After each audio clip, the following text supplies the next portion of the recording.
problem not the rising water, the problem is the ocean. You want to spend it on the minutes. Why are you thinking about where that's coming from? It's just enormous, video they can tell. You can hear me quite once. Oh my God, it works. You can hear me quite twice. I have literally never. It works. So exciting. All right, we are on our second presentation tonight. We have veteran Nite Center Jennifer Schuster presenting on baby signing, and I'm excited to hear about all of that entails in your presentation. It's about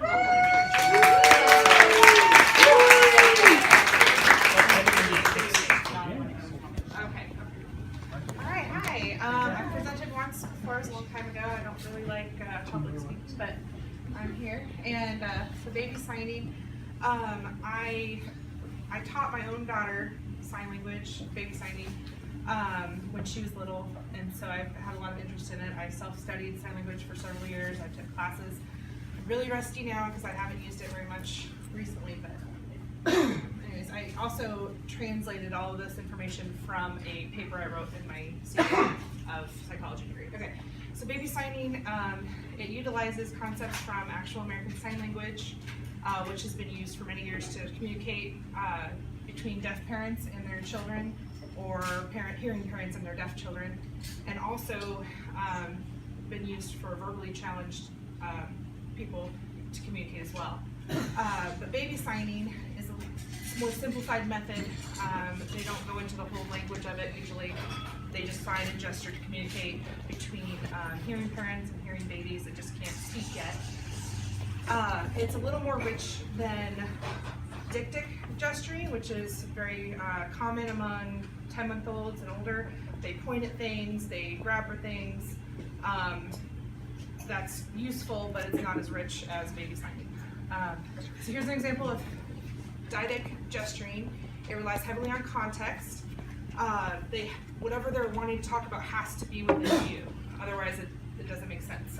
Also, if there's a lot of objects in a space and you're trying to decipher which one, and they're just pointing in that general direction, that's hard to decipher as well. So baby signing, you can talk about absent reference, so things that aren't within view. You can talk about shared memories, needs, wants, feelings, emotions. Very young children are able to use baby signing to talk about how they're feeling, how their peers are feeling. They can even make suggestions on what would maybe comfort a peer too. This is a video of my daughter. She was about 1.5 years. She knew 50 signs. This doesn't show all of the ones she knows. But in comparison, most non-signing children speak about that many words by age 2. So we can show you a few of her signs. Oh, there you go. And she's approximating, so like they may not sign it perfectly, but it's enough. Oh no, okay. But it's enough. Okay, yeah, it's enough that you can understand like milk, and I think I had her do cheese, but she had food in her hand, so it's kind of hard for her to do. Cracker, bread, fish, dad, mom. But she did some of those like this. Instead of doing the full 5 hand like this, she would just point to her chin for mom. But anyways, it's okay. No, it's fine. It worked earlier when we were checking it. Yeah, I know. Anyways, so she knew, like I said, about 50 words. Some of them weren't very useful, but it was still fun to see her communicate. There's a lot of potential pros and cons with baby signing, which was mostly what my paper was about. Does it allow for clearer communication earlier? Does it increase vocabulary? Does it improve motor skills? Those are all potential pros. Cons would be like, does it delay speech? Does it cause language confusion? So example here, I put yolk, hero, milk, like they mix up stuff, mix up languages. Yes, a lot of those pros are true, and the cons are a little bit true. The clear communication earlier, most children are very visual and motor developed sooner than they are able to, like their vocal cords aren't developed quite yet. So this diagram, I don't know if this has a pointer thing, but this is to show like the oral cavity of an adult chimpanzee, adult infant, and then a human adult. And the chimpanzee and the adult infant, or not adult infant, sorry, human infant, their oral cavities are designed so that they can eat and breathe at the same time. Their, I think their larynx is higher up, and as they age, it goes further down, and it's harder for them to eat and breathe at the same time. So that's possibly why their vocal cords aren't quite the right way, and why babies can't speak. So it also increases vocabulary. Like I said, my daughter knew like 50 words at a year and a half. But they tested this with the Peabody Picture Vocabulary Test, and they scored higher than children that were just taught spoken language. And these are just examples of the Peabody Picture Test. They would have them look at a 4-picture frame card and be like, can you point to the umbrella? Can you point to the wallet? And they might flip it and do another set of pictures. They don't have them point to everything because it's not really just process of elimination, I guess. It does improve motor skills.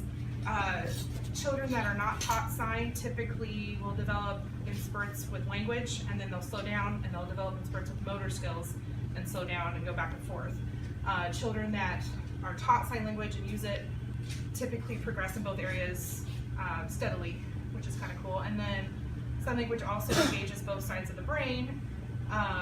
The left hemisphere processes the symbolic qualities of sign language, like the language part, and then the right hemisphere processes the visuospatial qualities. And they've tested both adults and children with visuospatial skills tests, and the ones who have experience with sign language do better.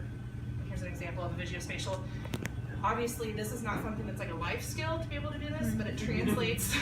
It translates. Oh, by the way, try to figure it out. I'll tell you which one it is. But so, which of these bottom ones would fold into that top cube?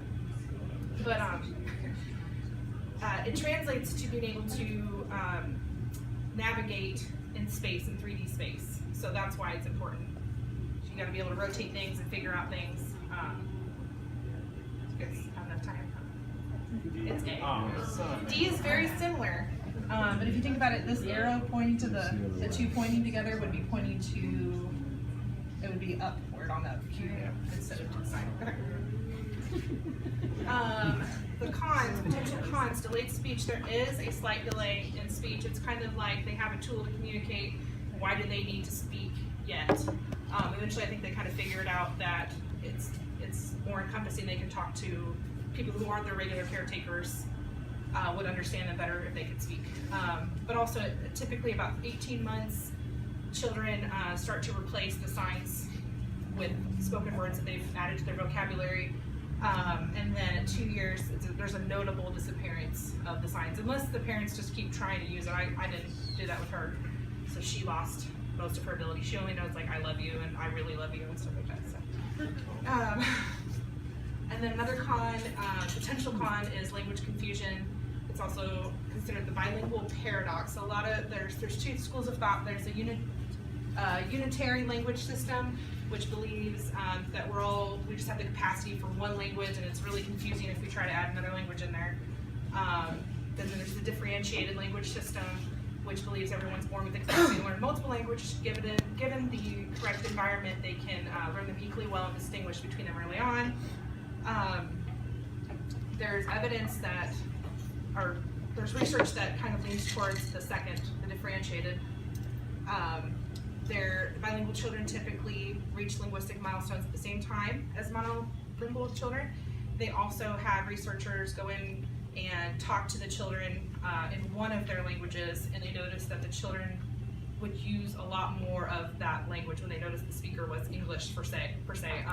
They would switch up their speaking style to speak more English to them. So they kind of figure it out. They're not as confused as people think they might be. And then, so inclusion, baby signing can be fun and useful to communicate earlier. It boosts vocabulary and improves motor skills. The boost in vocabulary, though, does eventually kind of taper off. About kindergarten, first grade, they kind of average out again. But it's still several years where your kid has more ability to communicate. And then most of the fears with signing can be assuaged because the effects are pretty much negligible. If you do have a delay in speech, that's typically like an underlying problem. Like if they delay too much, it's usually a problem, but then they've already got sign language to kind of help with that stuff. And then there's another video that may not work. It's just a kid saying all done. So I don't know if it'll work. Oh, there we go. So, very approximated. There we go.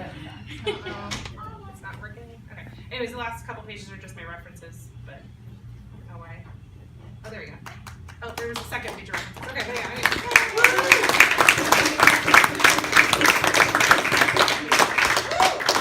Anybody have questions? Yes. So when you're teaching baby sign language as a speaking adult, do you sign and then always use the verbal word? Yes, you want to, yeah, you would want to, like, so the first word my daughter signed was milk, and that's because, like, it's hard to do a bunch of signs, so I just chose milk. But every time I'd give her a bottle, I'd say, milk, you want some milk? And I would sign it on sign it and yes, in conjunction, yeah, and that helps them a lot to eventually use speech too. So, and then they realize, oh, I can use that to get what I want, and yeah. So, question? Yeah. Are there specific things that everybody uses universally, or is it just kind of you make up whatever sign you both understand when you teach it? You can make up your own signs, but it's helpful if you do the American Sign Language words. So there's probably a website or somewhere where you Yeah. can go learn this is what milk.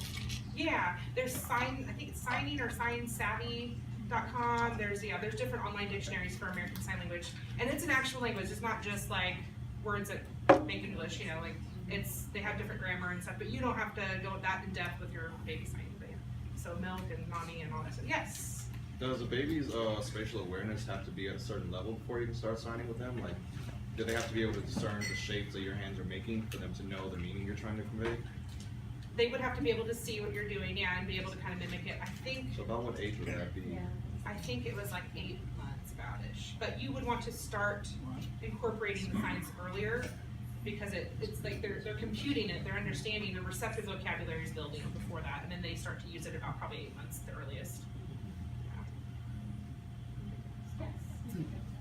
I've always been super envious of anybody who grew up bilingual. Like, that's such a wonderful asset to have in life. And it's so awesome to start out your life like learning some sign. But I think you mentioned that your daughter, it kind of like waned. It's because I wasn't using it regularly at home. After she grew out of it, I stopped using it because it's hard if you don't have somebody around that you regularly sign with. And her father did used to sign with me a lot, but he's not, like, we're not together anymore, so it's kind of, yeah. But there's a deaf church up in Gladstone, there's a deaf school, so if you got more involved with the community, I'm sure they would keep it up more too. Yeah. Yes. I didn't see you address like potty training and all, like to help with that, like hey, I had to shit my pants. She would tell me when she had to go potty, so she'd just do, toilet or, like, so yeah, it helps a little bit. That too? Yeah. That's cool. Yes. Yeah, so my question is a two-parter. First being, is this an American thing or is it adopted worldwide? And then the second part of that question is, with American, or I guess with sign language, there are differences between like regions and countries and things like that. Is the adoption standardized, or like is your baby signing milk with a southern accent? Oh my god. No, it's a thing. I feel like milk is Yes. there are different regions, there are different signs for different regions. Milk is pretty standard across the American states. But like pizza might be different in different areas. So like if you do the letter P, you do a circle in some areas, you might do 2 Z's at the same time. Like it depends, yeah, those are regional. But you could just kind of pick a sign and figure out which one's easier for your child. My daughter would approximate pizza and just do 1 Z. Like she would just, I knew that's what it meant.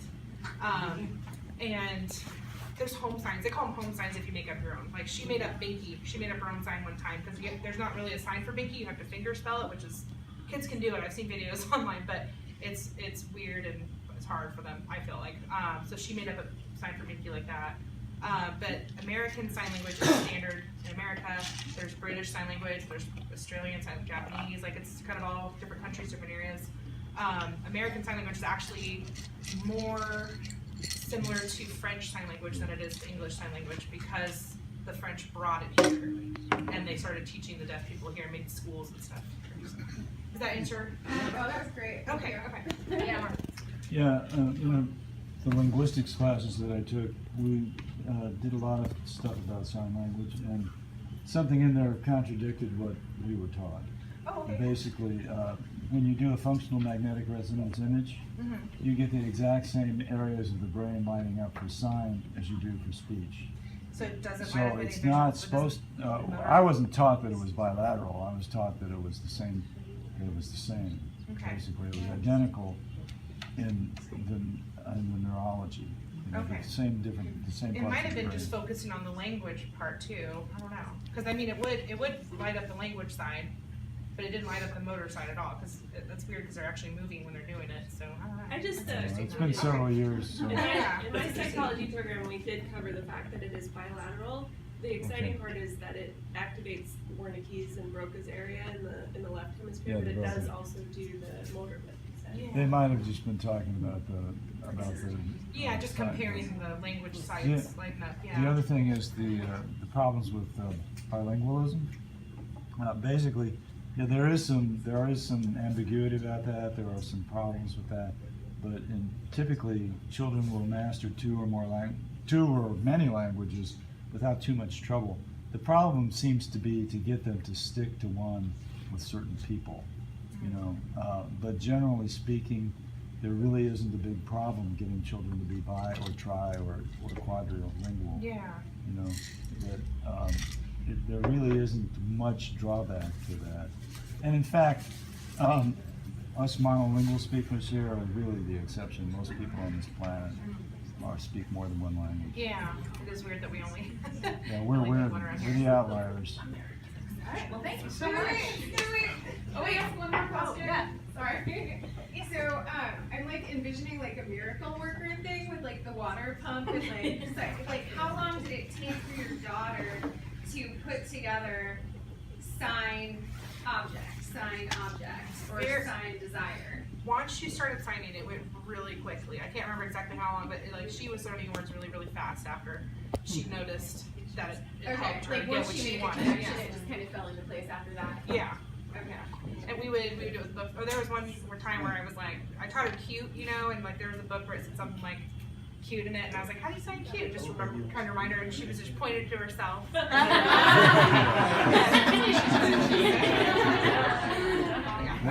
Well, thank you so much. cool.